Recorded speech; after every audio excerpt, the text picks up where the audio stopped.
माङ्गल्यं सर्वकल्याणकारकं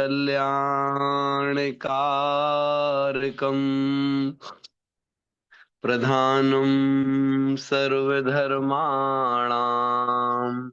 जैनं जयतु शासनम्।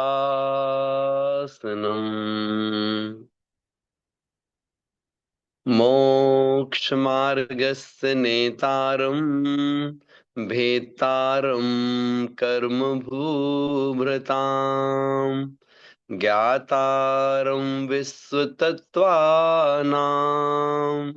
वन्दे तद्गुण लब्धये।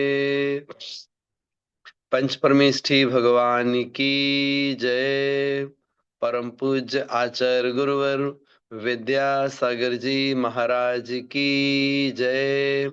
परम पूज्य आचार्य श्री 108 समय सागर जी महाराज की जय। आचार्य उमा स्वामी महाराज के द्वारा विरचित यह तत्वार सूत्र ग्रंथ, इसका स्वाध्याय हम सभी कर रहे हैं। हमने देखा कि सम्यक दर्शन क्या कहलाता है एवं जो रत्नात्रय और सात तत्व हैं, इनको जानने के क्या उपाय हैं। प्रमाणमय के द्वारा, निर्देश स्वामित्व आदि के द्वारा, सत्संख्या आदि के द्वारा हमने सात तत्व और रत्नात्रय का ज्ञान किया। इसके बाद में सम्यक ज्ञान का प्रसंग प्रारंभ हुआ। आचार्य महाराज ने मति ज्ञान, श्रुत ज्ञान, अवध ज्ञान, मनः परय ज्ञान और केवल ज्ञान, ऐसे करके 5 ज्ञानों के माध्यम से हमें सम्यक ज्ञान के नाम बताए। इसके बाद में फिर ये जो ज्ञान है 2 तरह से होते हैं। ये ज्ञान ही प्रमाण है। आप ज्ञान कहिए या प्रमाण कहिए, एक ही बात है।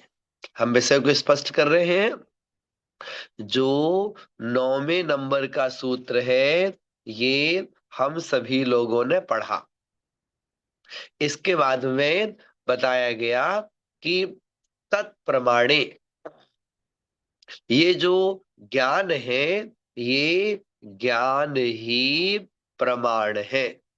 जैसे आप बोलते हैं ना, ज्ञान, ज्ञाता और ज्ञेय।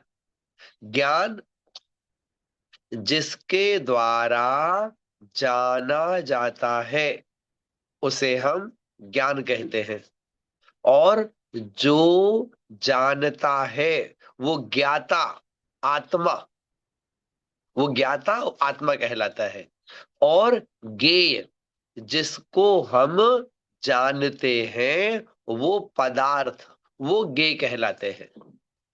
ज्ञान, अगर कोई प्रश्न करे आपसे ज्ञान क्या कहलाता है, आप उत्तर देंगे जिसके द्वारा जाना जाता है उसे ज्ञान कहते हैं। बात पूरी हो गई। अब जानता कौन है, तो जानने वाली आत्मा होती है। मतलब जो जानता है वह आत्मा है। फिर आता है ज्ञेय। ज्ञेय मतलब जिसको जाना जाता है वह ज्ञेय कहलाता है। आपसे कहा जाए आप किसको जानते हैं, तो हम लोकालोक के पदार्थों को जानते हैं। जैसे हम आपको जानते हैं, तो हमारे लिए आप कौन कहलाओगे, आप कहलाओगे गेय। जैसे सामने डिब्बी रखी हुई है, हम डिब्बी को जान रहे हैं, डिब्बी हमारे लिए क्या है, वो गेय है। सामने पुस्तक रखी हुई है, इसको हम जान रहे हैं, ये क्या है, ये गेय। तो लोकालोक के, संसार के जितने पदार्थ हैं वो सारे पदार्थ हमारे लिए गेय हैं, अर्थात इन पदार्थों को हम जानते हैं। ध्यान दीजिएगा, ज्ञान, ज्ञाता, ज्ञेय, 3 चीज हो गई।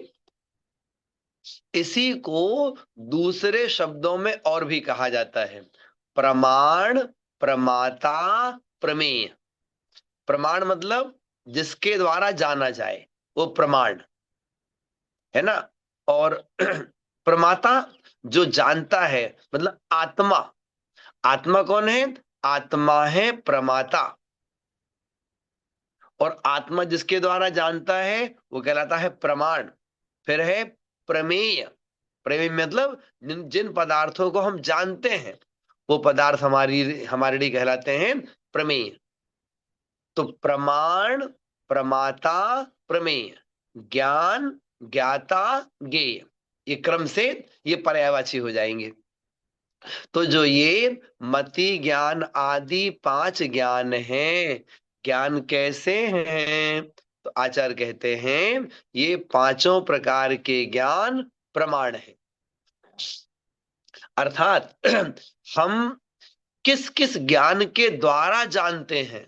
तो हम मति ज्ञान के द्वारा भी जानते हैं, हम श्रुत ज्ञान के द्वारा भी जानते हैं, अवध ज्ञान के द्वारा भी जानते हैं, मनः पर्य ज्ञान के द्वारा भी जानते हैं, और हम केवल ज्ञान के द्वारा भी जानते हैं। इसलिए ये पांचों ज्ञान हमारे लिए क्या है? ये पांचों ज्ञान हमारे लिए प्रमाण रूप होते हैं। ये विषय ध्यान में रखिएगा। इसीलिए आचार्य महाराज ने अगला सूत्र यहां पर लिखा है ना। अगला सूत्र यहां पर क्या लिखा? इन्होंने लिखा, सूत्र बोलिएगा, तत्प्रमाणे। बोलेंगे सूत्र? यही बैठ। तत्प्रमाणे। प्रमाणे। तत्प्रमाणे। तत्प्रमाणे। हाँ, तत् मतलब वह क्या? वह जो सम्यक ज्ञान है। तत्प्रमाणे, तत् मतलब वह क्या? वह सम्यक ज्ञान। वो जो सम्यक ज्ञान है वो हमारे लिए प्रमाण रूप है। इसके अलावा और कोई चीज प्रमाण नहीं है। प्रमाण क्या है? तो सम्यक ज्ञान प्रमाण है, ऐसा यहाँ पर बताया गया है। तो ये चीज यहाँ पर ध्यान में रखिएगा। अब जैसे कि आपको बताया ना कि प्रमाण, जो प्रमाण होता है ना, इसकी अपनी विशेषता होती है। वो थोड़ा सा आपके सामने रख देते हैं हम। क्या होता है? जो जो मतलब जैन धर्म के अलावा और दूसरे धर्म हैं, वो भी कहते हैं कि ज्ञान के द्वारा जाना जाता है, और हम भी कहते हैं कि ज्ञान के द्वारा जाना जाता है। लेकिन हमारे जानने में, उनके जानने में थोड़ा बहुत अंतर होता है, कुछ विशेषताएं होती हैं। जैसे हमारे पास मति ज्ञान, श्रुत ज्ञान है, तो हम क्या बोलेंगे? हम बोलेंगे हम यहाँ बैठे बैठे ही बहुत सारी चीजों का ज्ञान कर लेते हैं। मतलब हम मन के माध्यम से 6 द्रव्यों को जानते हैं। जैसे जैसे हम मन के माध्यम से आप कहाँ बैठे हुए हो, आपका घर कहाँ पर है, हमें पता है। आपके घर का एड्रेस क्या है, हमें पता है। तो हम मन के माध्यम से हम सारा चिंतन कर सकते हैं। लेकिन जैन धर्म के अलावा और जो दूसरे धर्म के लोग हैं, वो क्या बोलते हैं? वो कहते हैं जो चीज हमें सामने दिखाई पड़ती है उन चीजों को तो हम स्वीकार करते हैं, लेकिन जो चीज हमें दिखाई नहीं पड़ती है उनको हम स्वीकार नहीं करते। है ना। ये थोड़ा सा भेद हो जाता है। ये भेद थोड़ा सा ध्यान में रखिएगा। उनका कहना है जो हमारी इंद्रियों से दिखाई पड़े, सुनाई पड़े, सूंघने में आए, स्वाद में आए, हम केवल उसी को मानते हैं। जैन दर्शन कहता है ऐसा नहीं। जैसे पुद्गल परमाणु है, हमें दिखता नहीं है लेकिन होता है ना, स्वीकार करो उसको। स्वर्ग नरक है, दिखते हैं यहां से क्या? दिखते तो नहीं है लेकिन होते हैं, स्वीकार करो। जैसे 24 तीर्थंकर हुए हैं, आपने देखे क्या? नहीं देखे। हुए कि नहीं हुए हैं, स्वीकार करो। किसके माध्यम से? हम मन के माध्यम से इन सब पदार्थों को जानते देखते हैं। इसी को बोलते हैं प्रमाण। तो तत्प्रमाणे, वो जो वो जो मतलब सम्यक ज्ञान है, वो जो सम्यक ज्ञान है, सम्यक ज्ञान ही प्रमाण है। ये ध्यान में रखिएगा। ठीक है सूत्रकार, तो कुछ पूछना तो नहीं इसमें? कुछ पूछना तो पूछ लीजिए।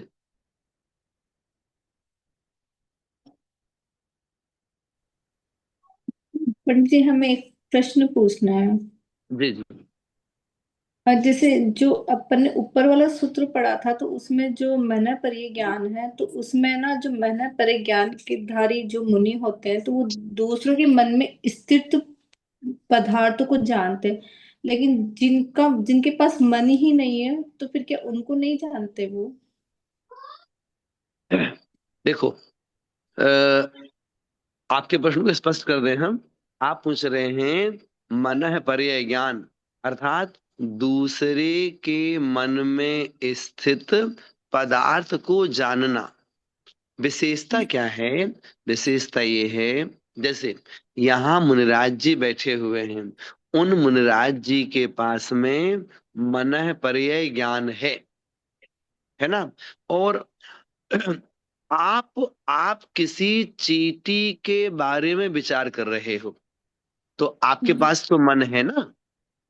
तो आपके मन के माध्यम से वो जान लेंगे कि आप इस समय चींटी का विचार कर रहे हो। और किस चींटी का विचार कर रहे हो? इस समय आप रानी चींटी का विचार कर रहे हो। तो वो आपके मन के माध्यम से उस चींटी को जान लेंगे। तो ऐसे मन पर ज्ञान जानते हैं। जो मन पर ज्ञानी है, दूसरे के मन में स्थित पदार्थ को जानते हैं। अगर अगर हम ऐसा बोलेंगे कि मतलब मन को जानते हैं, तो जिसके पास मन नहीं उसको नहीं जानते। तो फिर मन पर ज्ञानी क्या पौद्गलिक पदार्थों को जान सकते हैं क्या? अगर ऐसा बोलेंगे तो क्या बोला जाएगा कि मन है परज्ञानी, फिर तो पौद्गलिक पदार्थों को जानते ही नहीं, फिर तो वो बात ही नहीं बन पाएगी फिर। तो आप किसके बारे में विचार कर रहे हो? तो आपके मन के माध्यम से उस चीज को जान लेंगे। जैसे जैसे आप इस समय विचार कर रहे हो भगवान आदिनाथ स्वामी के बारे में, कि भगवान आदिनाथ स्वामी जी का आज जन्म कल्याणक है। तो आदिनाथ भगवान जी का जन्म कल्याणक है। और कैलाश जो मतलब अयोध्या नगरी में कैसे उनका जन्म हुआ होगा, क्या विशेषता रही होगी, तो जो आप चिंतन कर रहे हो ना, तो वो मुनराज जी बता देंगे कि इस समय आप भगवान ऋषभ देव के जन्म कल्याणक के बारे में विचार कर रहे हो। और उन मुनिराज जी का अवधि ज्ञान अगर इतना विशाल है, तो वो भगवान ऋषभ देव को बालक अवस्था में देख लेंगे, मेरु पर्वत को देख लेंगे, मरु देवी माता को देख लेंगे, नाभि राय जी को देख लेंगे। तो उनके अवधि ज्ञान में वो सारी चीज स्पष्ट दिखाई दे जाएंगी, मतलब उनके मन पर ज्ञान में वो सारी चीज स्पष्ट दिखाई दे जाएंगी कि आप जो विचार कर रहे हो, आपके द्वारा विचार की हुई वो सारी चीजें मुनिराज जी के ज्ञान में स्पष्ट आ जाएंगी। इसलिए उन्हें जानने के लिए किसी के मन की आवश्यकता है। तो मन के माध्यम से उसके मन में स्थित पदार्थों को जान लेते हैं। बात समझ रहे हैं हमारी आप? हाँ हाँ, समझ आ गई। हाँ हाँ। सो पंडित जी, ये सभी मुनि महाराज को ये मने प्रिय ज्ञान होता है या किसी किसी को होता वो ये मतलब बहुत विशिष्ट साधुओं को होता है। विशिष्ट का मतलब होता है कि जो मुनिराज जी के पास में कोई रिद्धियां होती हैं, है ना, रिद्धिधारी मुनिराजों में भी किन्हीं एक मुनिराजों को यह अवध ज्ञान हुआ करता है, सबको प्राप्त नहीं हो सकता, है ना, बहुत विशुद्धि से प्राप्त होता है ये। ठीक है। है? हाँ, और बताइए, चलिएगा आगे बढ़ते हैं। तो हमारे ख्याल से आप समझ पा रहे होंगे, प्रमाण मतलब ज्ञान। कौन सा ज्ञान? सम्यक ज्ञानम प्रमाणम। जो सम्यक ज्ञान है उसे ही हमारे यहाँ प्रमाण कहा जाता है। आइएगा अगला सूत्र। अब कह रहे हैं ये जो प्रमाण है कितने प्रकार का होता है? ये दो प्रकार का होता है। कौन कौन सा? एक होता है परोक्ष प्रमाण, एक होता है प्रत्यक्ष प्रमाण, अथवा आप ऐसा भी कह सकते हो परोक्ष ज्ञान और प्रत्यक्ष ज्ञान। तो परोक्ष ज्ञान कितने होते हैं? परोक्ष ज्ञान दो होते हैं। कौन कौन से? सूत्र नंबर 11, आद्ये परोक्षम, आद्ये परोक्षम् आद्ये परोक्षम। आद्ये परोक्षम् परोक्षम। बहुत बढ़िया। देखो, आद्य ये द्विवचन में है। एक होता है आद्यम, आद्ये, आद्यानी। तो आद्यम एक वचन में है, आद्ये द्विवचन में है, और आद्यानी बहुवचन है। तो यहाँ पर आद्ये द्विवचन में लिखा हुआ है। क्या मतलब हुआ? आदि के दो।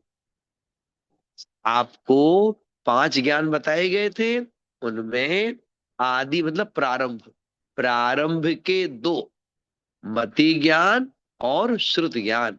ये कैसे हैं? तो आद्य परोक्षम, आदि के दो ज्ञान परोक्ष ज्ञान है। आपने दो ज्ञानों को परोक्ष क्यों कहा? परोक्ष क्यों कहा? परोक्ष इसलिए कहा, ये दो ज्ञान इंद्रिय और मन की सहायता से उत्पन्न होते हैं। जानने के लिए हमें उजाला चाहिए, प्रकाश चाहिए। जानने के लिए हमें हमें पुस्तकें चाहिए। जानने के लिए हमें कोई पढ़ाने वाला चाहिए। तो ये दूसरों के आश्रय से होते हैं। इंद्रियां भी पर हैं, मन भी पुद्गल है। तो इंद्रियां हैं, मन है, प्रकाश है, उपाध्याय है, पुस्तकें हैं, इन सब के माध्यम से ज्ञान होता है। इसलिए आदि के दो ज्ञान परोक्ष होते हैं। शब्द है ना अक्ष, अक्ष माने इंद्री। तो इंद्रियों के माध्यम से ज्ञान हो तो वो परोक्ष ज्ञान कहलाता है। होता आत्मा में है, लेकिन इंद्रियों के माध्यम से होता है, मन के माध्यम से होता है, इसलिए उसे परोक्ष कहा जाता है। पंडित जी अब कहते हैं जी, जी, परोक्ष का क्या मतलब होता है? परोक्ष क्या मतलब होता है सुनिएगा। एक होता है प्रत्यक्ष, एक होता है परोक्ष। तो जैन धर्म की अपेक्षा से परोक्ष का मतलब क्या है वो समझिएगा। जैसे ज्ञान तो आत्मा में होता है, लेकिन हमें आपको अभी जो ज्ञान हो रहा है किसके माध्यम से हो रहा है? जैसे हम बोल रहे हैं, आप सुन रहे हो, तो आपको सुन करके ज्ञान हो रहा है ना। इंद्रियों सुन से। करके मतलब कर्ण इंद्री के माध्यम से हो रहा। तो जो कर्ण इंद्री है ये आत्मा है क्या? जो कर्ण इंद्री है ये आत्मा है क्या? आचार्य कहते हैं कर्ण इंद्री आत्मा नहीं है। कर्ण इंद्री आत्मा नहीं है। तो इस इंद्री के माध्यम से आत्मा को ज्ञान होता है। देखने से आत्मा को ज्ञान होता है। तो नेत्र, नेत्र आत्मा है क्या? नेत्र आत्मा नहीं है। देखिए, नेत्रों के माध्यम से आत्मा ज्ञान करती है। नासिका आत्मा नहीं है, ठीक है, नासिका के माध्यम से आत्मा ज्ञान करती है। इसको बोलते हैं परोक्ष ज्ञान। दूसरा होता है प्रत्यक्ष।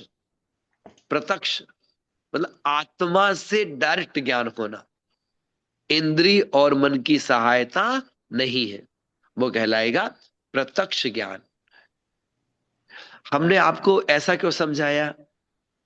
इसलिए समझाया कि जो संसार है, जो जो लौकिक क्षेत्र है, उसमें क्या बोलते हैं, अरे हमारे सामने की बात है, हमने अपने सामने देखा है, हम प्रत्यक्षदर्शी वहां पर रहे हैं, हमने अपने कानों से सुना है, हम प्रत्यक्ष वहां पर थे।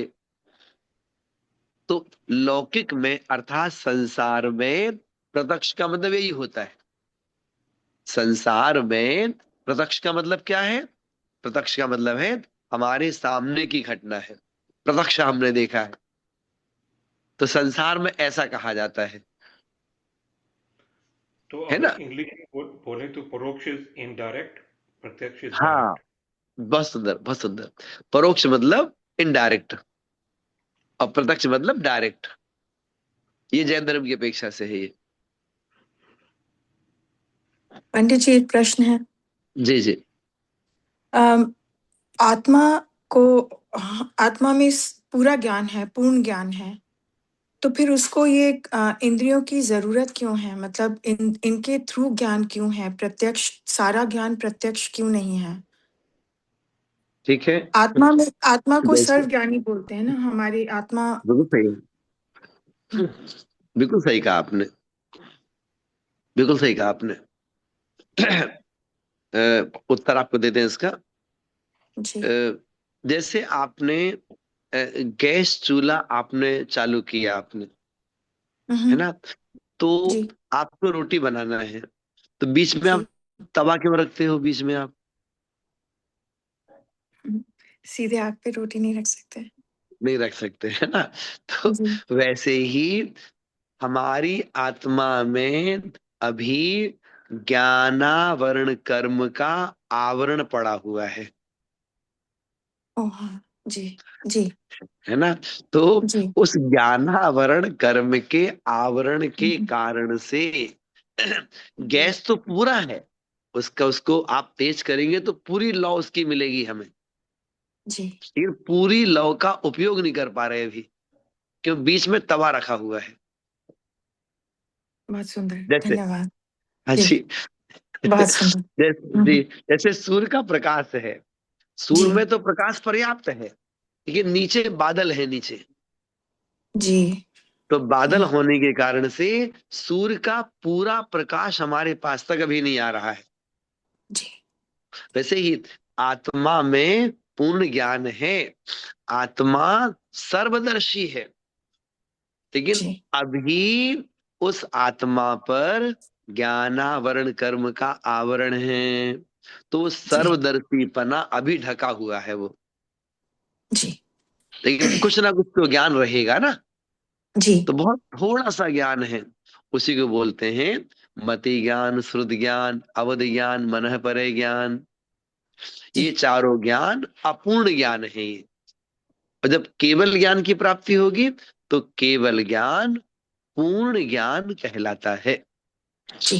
पर पंडित जी तो जो, केवल ज्ञान, सॉरी, हाँ जी, हाँ, तो जो जिनको भी मना परे ज्ञान और केवल ज्ञान होता है, उनके पूरा ज्ञानावरणी कर्म का क्षय तो नहीं हुआ होता है, राइट? नहीं नहीं है। देखो अपन ऐसा बोलेंगे, जिनके पास मति ज्ञान है, श्रुत ज्ञान है, अवध ज्ञान है, मनः परे ज्ञान है, ये चारों ज्ञान अपूर्ण ज्ञान है और केवल ज्ञान पूर्ण ज्ञान है। जो केवल ज्ञान है ना, वो होता है अरिहंत अवस्था में। आप समझ रहे बात हमारी, हाँ। है ना? तो अरहंत अवस्था में केवल ज्ञान की प्राप्ति होगी। मीन्स जब जब चार घातिया कर्मों का क्षय होगा, तब जीव केवल ज्ञान की प्राप्ति करता है। उसके पहले तक हम सबके पास जो ज्ञान है, और वर्तमान में मुनराजों के पास भी जो ज्ञान है, वो सारे ज्ञान अपूर्ण ज्ञान है।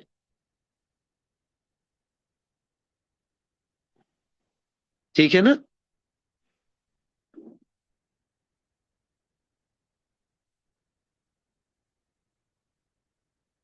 कुछ और कहना चाह रहे हैं? नहीं नहीं, ठीक है पंडित जी। ठीक है, हाँ ठीक है, चलिएगा। तो जो हम बात कर रहे थे, सूर्य के मतलब सूर्य के नीचे बादल आ गए, तो बादल मतलब आवरण। तो आवरण की वजह से हम सबके पास में अपूर्ण ज्ञान है। और जब सारे आवरण हट गए, तो सूर्य का प्रकाश स्पष्ट हो गया, पूरा दिखाई दे रहा है, सब कुछ प्रकाशित हो रहा है उसके माध्यम से। तो वैसे ही जब ज्ञान पर सारे आवरण नष्ट हो जाते हैं, तो पूर्ण ज्ञान अर्थात केवल ज्ञान प्रकट हो जाता है। तो केवल ज्ञान रूपी सूर्य के माध्यम से लोकालोक के समस्त पदार्थों को जाना जाता है। विशेषता क्या है? विशेषता यह है हमारे पास में केवल ज्ञान की शक्ति है, लेकिन अभी केवल ज्ञान व्यक्त नहीं हुआ। जो आपने कहा जी ना कि प्रत्येक जी आत्मा में केवल ज्ञान है, तो जी केवल ज्ञान की प्रत्येक आत्मा में केवल ज्ञान की शक्ति है, लेकिन वो केवल ज्ञान अभी प्रकट नहीं है। शक्ति जी होना अलग बात, और शक्ति का व्यक्तिकरण होना अलग बात। जी ठीक है ना? जी, बहुत ठीक। चलिएगा, तो 11वां सूत्र हो गया है। अब कह रहे हैं 12वां सूत्र, प्रत्यक्ष मन्यत। प्रत्यक्षमन्यत् प्रत्यक्ष मन्यत। प्रत्यक्ष अन्यत अन्यत अब कह रहे हैं प्रत्यक्षम अन्यत। अन्यत माने बचे हुए। बचे हुए कौन? मति ज्ञान और शुद्ध ज्ञान, इनकी बात कर दी अपन ने। आपने बोला ना आद्य परोक्षम, आदि के दो ज्ञान परोक्ष हैं, वो हमने कह दिए। अन्यत माने शेष बचे हुए। क्या बचा है? अवध ज्ञान बचा है, मन पर ज्ञान बचा है, और केवल ज्ञान बचा है। तो प्रत्यक्षम अन्यत, शेष बचे हुए ज्ञान प्रत्यक्ष ज्ञान कहलाते हैं। अर्थात अवध ज्ञान, मन पर ज्ञान और केवल ज्ञान, ये तीन ज्ञान प्रत्यक्ष ज्ञान कहलाते हैं। अर्थात जिनके पास अवध ज्ञान है, तो वो इंद्रिय और मन की सहायता के बिना आत्मा से डायरेक्ट जानते हैं। ऐसे मन पर ज्ञान भी आत्मा से होता है, केवल ज्ञान भी आत्मा से ही होता है।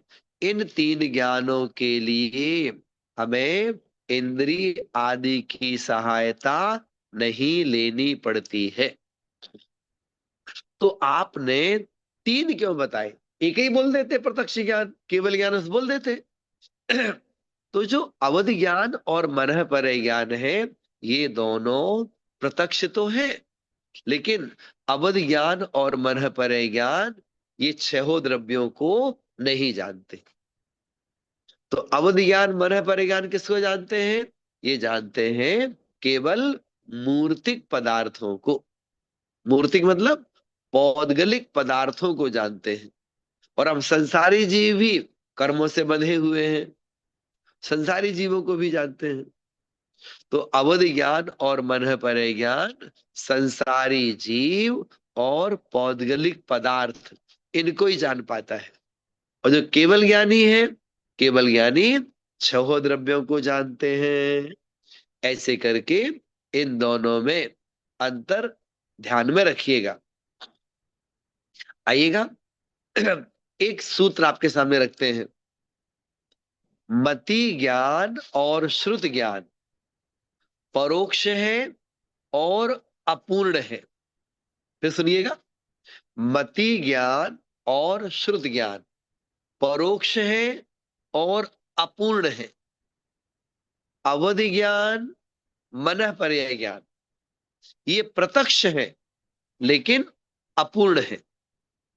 और केवल ज्ञान प्रत्यक्ष है और पूर्ण है। एक बार हम पुनः बोल देते हैं। मति ज्ञान श्रुति ज्ञान परोक्ष है, अपूर्ण है। अवधि ज्ञान मनःपर्यय ज्ञान प्रत्यक्ष है लेकिन अपूर्ण है। और केवल ज्ञान प्रत्यक्ष है और पूर्ण है। याद रहेगा? जी चलिएगा। पंडित जी। हाँ, आपको हमने ये बताया कि सम्यक ज्ञान प्रमाण कहलाता है। वो सम्यक ज्ञान दो तरह का है और दो तरह में भी इसकी अपनी विशेषता है। क्या विशेषता है? क्रम से आपको बताई गई। अब अगला सूत्र जो पंडित 13वां जी, एक सूत्र है। प्रश्न है। जी जी, स्वागत है। मित्र जी जी। तो आपने कहा कि अवधि ज्ञान और मनःपर्यय ज्ञान में वो आत्मा से होता है, तो जैसे इसमें कोई मन का रोल नहीं है, हाँ, क्योंकि आज के टाइम में हम जो भी जानते हैं वो आत्मा और मन मन के द्वारा ही, आज जो भी हम सुनते हैं समझते हैं वो मन के द्वारा होता है। तो जो अवधि ज्ञान और मनःपर्यय ज्ञान है, तो उसमें अगर मन नहीं है और सिर्फ आत्मा ही है, या आत्मा से जानता है मगर मन से विचारता है, क्योंकि विचार पुद्गल हो गया, और अवधि ज्ञान ज्ञान हो गया, तो वो थोड़ा क्लैरिटी आप बताएंगे? क्योंकि अगर मन इन्वॉल्व नहीं है तो जाना, मगर उसे व्यक्त नहीं कर पाएगा मन के बिना। खोल देते हैं। बहुत अच्छा आपका प्रश्न है, बहुत सुंदर। आइएगा, आपके प्रश्न को थोड़ा स्पष्ट करते हैं। आप कह रहे हैं हम आप लोग वर्तमान में जो जानते हैं वो सब मन के माध्यम से जान पा रहे हैं। तो हम पहले बता दें आपको, वर्तमान में हम आप लोगों के पास में दो ही ज्ञान हैं। हमारे आपके पास में मति ज्ञान है और श्रुत ज्ञान है। अभी हमारे पास में अवधि ज्ञान नहीं है, मनःपर्यय ज्ञान भी नहीं है, केवल ज्ञान भी नहीं है। तो हम आप लोगों का जितना भी जानना होता है वो सब मति श्रुत ज्ञान के द्वारा ही होता है। अब आपने दूसरी बात रखी कि अवधि ज्ञानी आत्मा से पदार्थों को जानता है। तो अवधि ज्ञान के द्वारा जान तो लिया हमने, याद रखिएगा, अवधि ज्ञान के द्वारा जान सकते हैं, लेकिन अवधि ज्ञान के द्वारा हम दूसरों को बता नहीं सकते। जो आपने बात रखी ना, एकदम सही बात रखी आपने। अवधि ज्ञान के द्वारा, जैसे देवगति के देव होते हैं, इनके पास में अवधि ज्ञान है, तो अवधि ज्ञान से जो जानने योग्य चीजें हैं वो जान लेते हैं, लेकिन अवधि ज्ञान से बता नहीं सकते। तो बताएंगे कैसे, उसको समझिएगा। जैसे जैसे कुछ उदाहरण आपको देते हैं कि एक मेढक जो कि बावड़ी के पास अपना खेल रहा था। तो एक महिला वहां पर पहुंचती है, तो मेढक उस महिला के पल्लू से चिपकता है। महिला डर के उसको अलग करती है, वो फिर चिपकता है, फिर अलग करती है। वो ये घटना 2-4 बार उसके साथ घटी। तो उस महिला ने एक मुनिराज से पूछा। उन मुनिराज के पास में अवधि ज्ञान था। तो महिला ने मुनिराज से पूछा कि हे महाराज, वो मेढक मेरे पास बार बार क्यों आता है? तो उन मुनिराज ने अवध ज्ञान से जाना, उन मुनिराज ने अवध ज्ञान से जाना। आप बोलो क्या जाना? वो जाना कि ये जो मेढक है, ये पिछले भव में तुम्हारा पति था, पिछले भव में तुम्हारा पति था, और ये जाप दे रहा था नमोकार मंत्र की। इसको बहुत तेज प्यास लग रही थी और वो जाप दे रहा था लगातार। और उसने नियम लिया था कि सामने दीपक जल रहा है और जब तक दीपक जलता रहेगा तब तक हम जाप देते रहेंगे, और तुम बार बार उस दीपक में घी डालते जाती थी। तो बेचारा जो वो सेठ है, वो सेठ प्यास के मारे मर गया, और मर करके बावड़ी में पैदा हो गया यहाँ पर। तो उस मेढक को जाति स्मरण हो गया तुम्हें देखते ही, तो तुम्हारे पास बार बार आ रहा है। ये सब घटनाएं, ये सब घटनाएं मुनिराज जी ने अवध ज्ञान से जान ली। अवध ज्ञान से जान तो लिया, अब जानने के बाद में वो सब चीज उसकी आत्मा में आ गई, उसको मतलब पूरा नॉलेज हो गया। ठीक, वो चीज अब कहना है, वो चीजें, अब वो चीजें उन मुनिराज जी को, उस महिला को बताना है। तो बताने के लिए तो श्रुत ज्ञान ही काम में आएगा, याद रखिएगा। अवध ज्ञान से जान तो लिया, ये वो चीज बतानी है, तो बताने के लिए श्रुत ज्ञान के माध्यम से ही वो सारी चीजें उस महिला को मालूम पड़ पाएंगी। बात समझ रहे हैं हमारी आप? हाँ बिल्कुल, समझ में आ रही है, लेकिन उसमें एक और प्रश्न ये आया कि श्रुत ज्ञान अधूरा ज्ञान है, और हाँ। जो अवधि ज्ञान में व्यक्त हुआ, जो ज्ञान हुआ, जब श्रुत ज्ञान से जब वो बाहर जाएगा, क्योंकि श्रुत ज्ञान मन जो है वो अपनी लगाता है, तो जो उन्होंने ज्ञान में देखा वैसा का वैसा क्या वो श्रुत ज्ञान के माध्यम से बता पाएंगे, या उसमें बिल्कुल, अशुद्धि हो सकती है? उसमें शुद्धि नहीं होती, उसमें शुद्धि नहीं होती। जैसा अवध ज्ञान से उन्होंने जाना है, वो सारी चर्चा, वो सारा प्रसंग ज्यों का त्यों, अवधि ज्यों का त्यों श्रुत ज्ञान के द्वारा सामने वाले को बता देंगे। वो उतना उतना पावर, उतनी धारणा शक्ति उनके पास में होती है। समझ गया। हाँ। थैंक यू पंडित जी। हाँ जी। इसको इसको लेकर के आचार्यों ने और बात क्या करी है, वो आपको हम बता रहे हैं थोड़ा सा।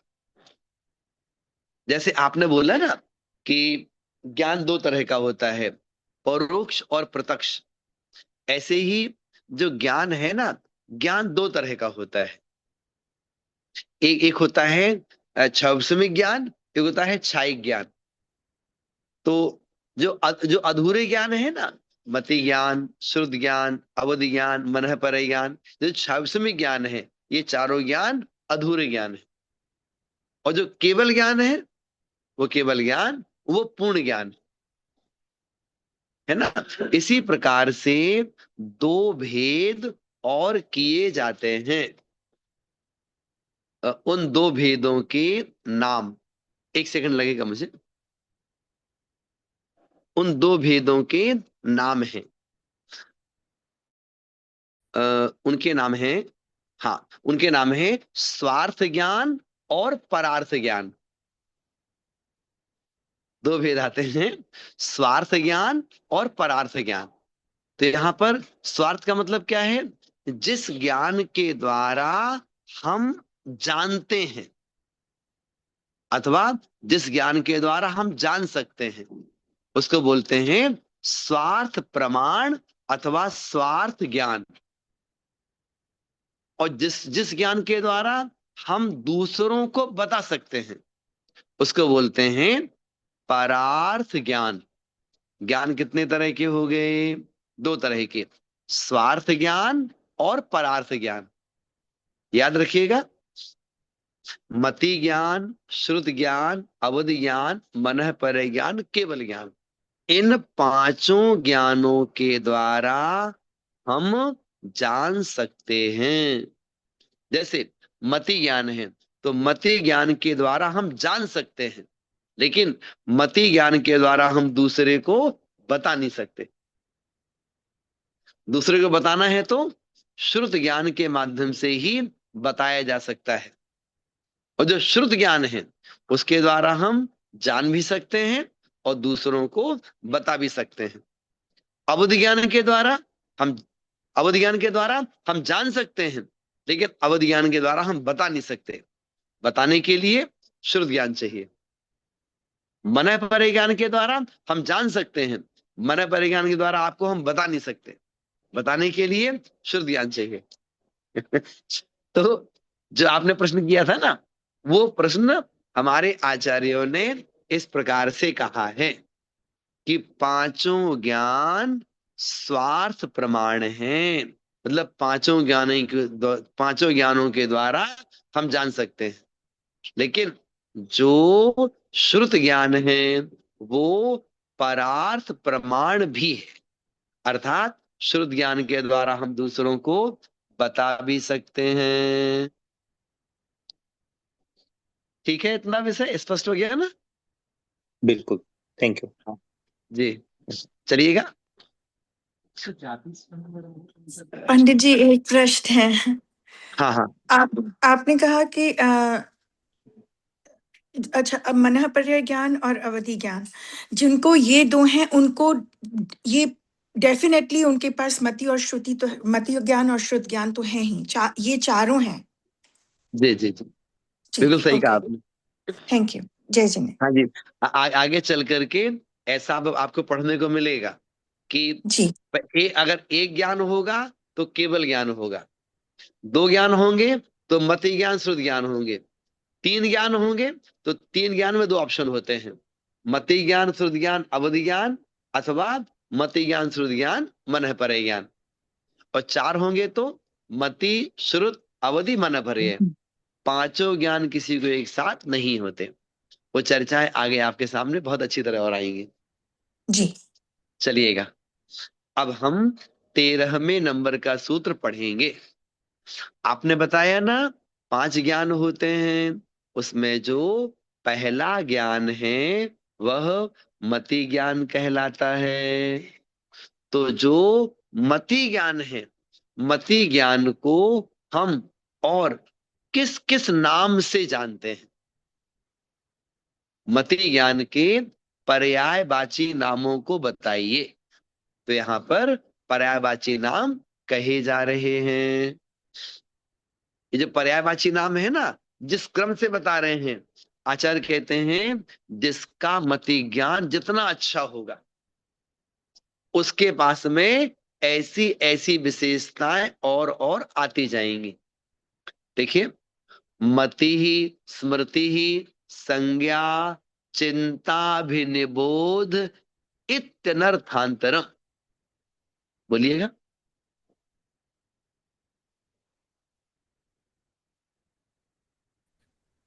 मतिः स्मृतिः संज्ञा चिन्ताभिनिबोध इत्यनर्थान्तरम्।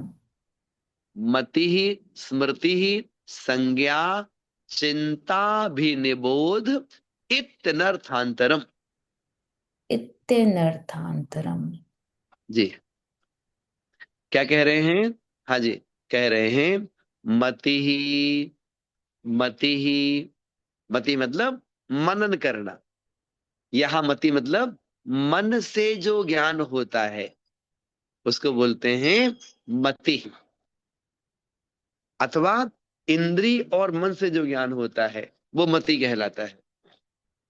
तो अब विशेष रूप से मति शब्द है ना, माने मनन करना। मनन करना मतलब चिंतन करना। आप पढ़ते रहिए, विषय याद करते रहिए, आप चिंतन करते रहिए, इसको बोलते हैं मति। फिर इससे अच्छा, मति से और अच्छा क्या होता है? वो होता है स्मृति। जब आप चिंतन करते रहेंगे, पढ़ते रहेंगे, याद करते रहेंगे, तो वो चीजें आपके स्मृति में आपके स्मृति में आती रहेंगी। एक जनवाणी का स्मृति, स्मृति मतलब स्मरण, मतलब वो चीज आपको याद रहना, उसको बोलते हैं स्मृति। स्मृति मतलब क्या हो गया? स्मृति मतलब हो गया कि आपने आपने पिछले सप्ताह 5 ज्ञानों के बारे में पढ़ा था, उसके पहले 7 तत्व रत्नात्रय के बारे में पढ़ा था, वो चीजें आपको अभी भी याद है। आप कहते हैं ना, उनकी स्मृति बहुत अच्छी है। मतलब स्मृति मतलब स्मरण, चीजें याद रहना।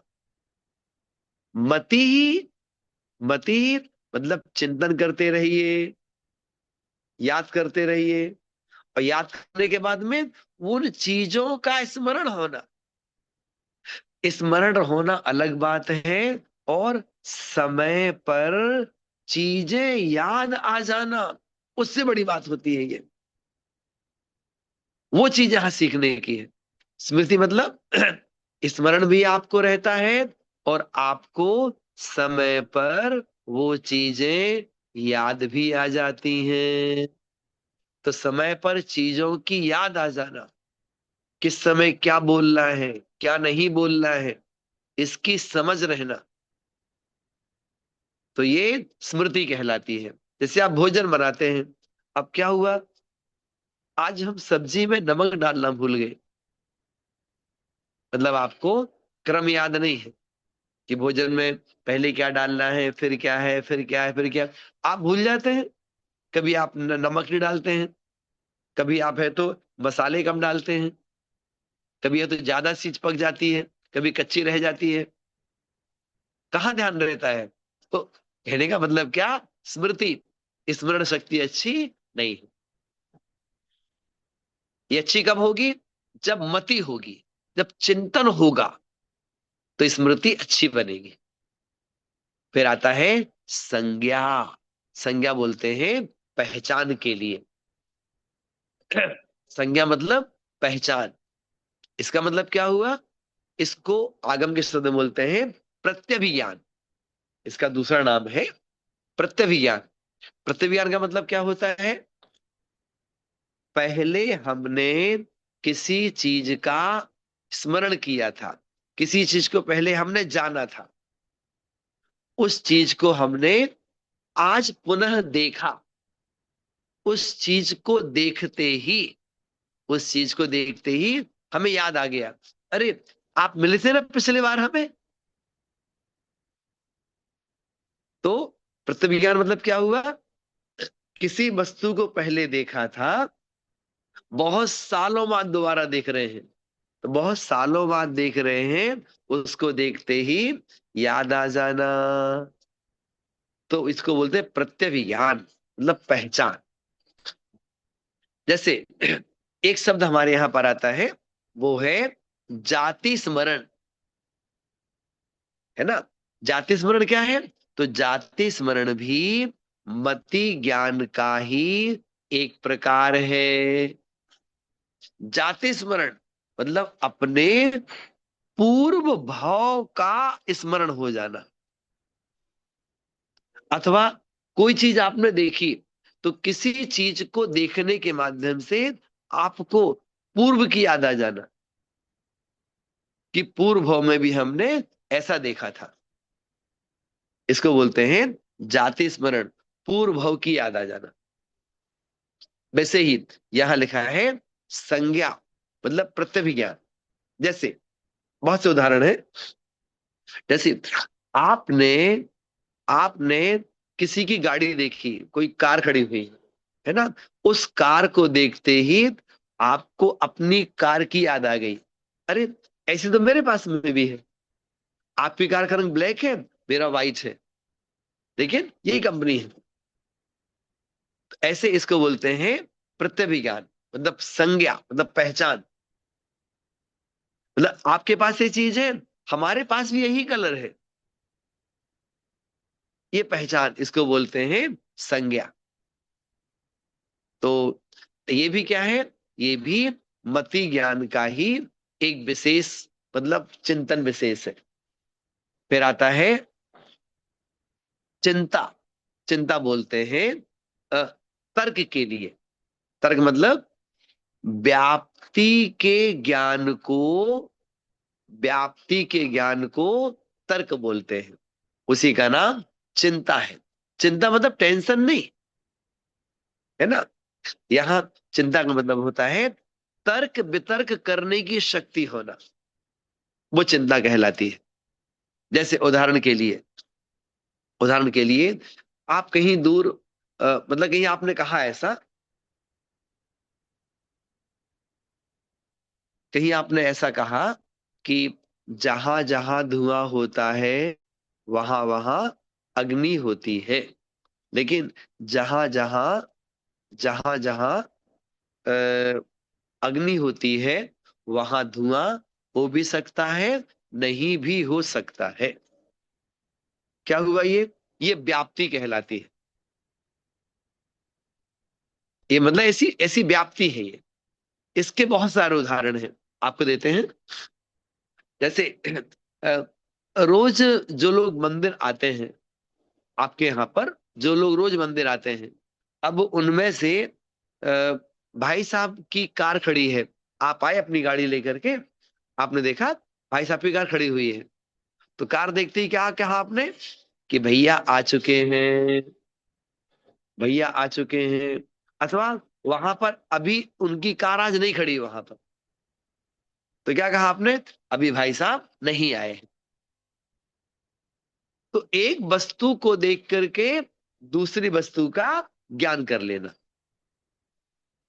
इसको बोलते हैं चिंता। चिंता मतलब एक विशेष चिंतन। जैसे होता है ना, ये सुबह सुबह लोग इतनी जल्दी मंदिर क्यों आ रहे हैं, सुबह सुबह लोग मंदिर क्यों आ रहे हैं, तो याद आया, अरे वो हमारे यहाँ पर माता जी आ रही है ना, तो उनकी व्यवस्थाओं के लिए कुछ लोगों को जाना है। तो लोग इसकी इसकी वजह से, इसकी वजह से लोग जल्दी मंदिर में आ रहे हैं, क्योंकि सबको उस बस में बैठ करके माता जी के पास जाना है। बात समझ रहे हैं ना। आपने क्या देखा, आपने तो इन लोगों को देखा यहाँ पर, तो इनको देख करके आपने दिमाग क्या लगाया कि सबको माता जी के पास जाना है। इसको बोलते हैं चिंता, मतलब चिंतन। ये भी, ये चीज कब आएगी, ये चीज जब आपके पास में स्मृति होगी, जब आपके पास में पहचान होगी, तब तब आप ऐसा चिंतन कर पाओगे। पहचान कैसे, आपको पता होना चाहिए ना, ये लोग सुबह मंदिर नहीं आते, ये तो देर से मंदिर आते हैं, आज जल्दी क्यों आ गए। तो ये जो सारा चिंतन है ना, ये सब मति ज्ञान का ऊहापोह हमारे दिमाग में चलता रहता है। फिर आता है अभिनिबोध, मतलब अनुमान लगाना। हमारे याद रखिएगा, जैन दर्शन में अनुमान भी सम्यक ज्ञान कहलाता है। अनुमान मतलब ये सम्यक ज्ञान का ही भेद है, ये मति ज्ञान की ही विशेषता है ये।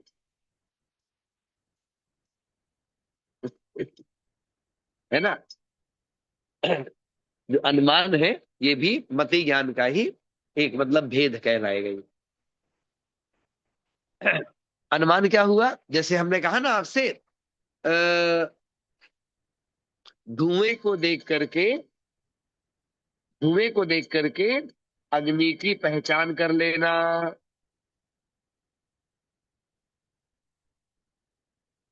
एक मिनट, हाँ, धुएं को देख करके अग्नि की पहचान कर लेना, ये क्या कहलाएगा, ये कहलाता है अभिनिबोध। तो ऐसे ही मतलब अ, चीजों को, एक चीज को देख करके किसी दूसरी तीसरी चौथी चीज का ज्ञान करना, ये कहलाता है अभिनिबोध। और उस प्रकार की चर्चा करना, उसको बोलते हैं चिंता। मतलब चिंता और अभिनिबोध दोनों में क्या अंतर है, तो चिंता में उस प्रकार की व्याप्ति होती है, उस प्रकार का वार्तालाप होता है, और अभिनिबोध में उस प्रकार की चीजें देखी जाती है। ये सब किसका विषय है? ये सब मति ज्ञान कहलाता है। इति अनर्थांतरम। अनर्थांतर, अनर्थांतर का हिंदी अर्थ होता है पर्यायवाची नाम, एकार्थवाची नाम। जैसे आपने कहा ना, जलज, कमल, पंकज, नीरज, ये सब क्या है? कमल के पर्यायवाची नाम है। उसी प्रकार से मति ज्ञान के पर्यायवाची नाम है। मति कहो, स्मृति कहो, संज्ञा कहो, चिंता कहो, अभिनिबोध कहो, इति अनर्थांतरम, ये सब मति ज्ञान के पर्यायवाची नाम है। इसके साथ साथ में एक शब्द आता है प्रतिभा। ये प्रतिभा, प्रतिभा भी मति ज्ञान का ही भेद है, मतलब मति ज्ञान का ही पर्यायवाची नाम है। उपलब्धि मतलब वैसा ज्ञान प्राप्त हो जाना, ये भी मति ज्ञान का ही पर्यायवाची नाम है। इस प्रकार से हमने आज देखा कि सम्यक ज्ञान प्रमाण है, वो दो तरह का होता है, परोक्ष और प्रत्यक्ष। और इसके साथ साथ में मति ज्ञान के पर्यायवाची नाम भी जाने। अब इसके बाद में मति ज्ञान के भेदों की चर्चा आपके सामने की जाएगी। ये चर्चा हम अगली क्लास में करेंगे। आज जितना सीखते हैं, ठीक है ठीक है। पंडित जी, जी? व्याप्ति का क्या मतलब है? व्याप्ति बोल देते हैं, बोल देते हैं। व्याप्ति का मतलब होता है जब जीव को सम्यक दर्शन की प्राप्ति होती है तो सम्यक दर्शन के साथ सम्यक ज्ञान भी हो जाता है। सम्यक दर्शन के साथ सम्यक ज्ञान भी हो जाता है। इस और जहां मतलब जहां जहां सम्यक दर्शन है वहां वहां सम्यक ज्ञान है। जहां जहां सम्यक दर्शन नहीं है वहां सम्यक ज्ञान नहीं है। एक व्याप्ति बोलते हैं ना, गाड़ी खड़ी हुई है मतलब भाई साहब मंदिर आ गए, गाड़ी नहीं खड़ी मतलब भाई साहब मंदिर नहीं आए। ठीक है ना, ये व्याप्ति कहलाती है। मतलब एक चीज से दूसरी चीज का अनुमान कर लेना। ठीक। हाँ। बोधि समाधि परिणाम शुद्धि स्वात्मोपलब्धि शिव सौख्य सिद्धि चिंतामणिम चिंतित वस्तु दाने त्वाम वंदे मानस ममास्तु देवी। 9 बार मुकार मंत्र का स्मरण।